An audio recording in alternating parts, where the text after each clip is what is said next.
Incomplete respiration क्या है? Incomplete respiration तो मेरे जैसे आलसी लोग और मेरे जैसे लोग ही जुड़े हुए हैं इस चैनल पे।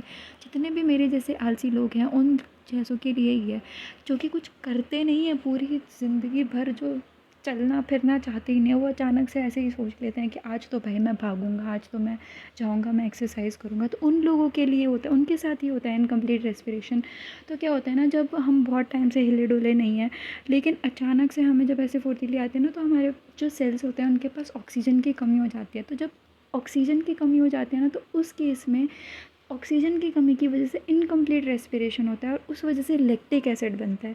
तो ये जो लैक्टिक एसिड है ना, उसी वजह से जो हमारे जो मसल क्रैम्प्स होते हैं ना, वो उस लैक्टिक एसिड की वजह से, इनकम्प्लीट सेलुलर रेस्पिरेशन की वजह से ही होते हैं।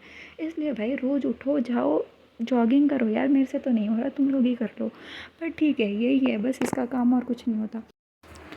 तो ये तो देख लिया हमने कि कैसे क्या कन्वर्ट होना है। अब ये देख लेते हैं कि इसमें कुछ इंपॉर्टेंट एंजाइम्स भी है। जैसे कि मैंने तुम लोगों को ज़्यादा ग्लाइकोलिसिस में भी नहीं बताया था, तुम्हारे एनसीईआरटी के हिसाब से ही बताया जितना तुम्हें एग्ज़ाम में लिखने की ज़रूरत है।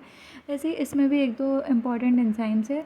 जैसे कि जो हमारा एनारोबिक रेस्पिरेशन होता है, तो जो एनारोबिक रेस्पिरेशन में पायरुविक एसिड जो इथेनॉल और CO2 में कन्वर्ट होता है, वो कौन से एंजाइम्स की प्रेजेंस में होता है?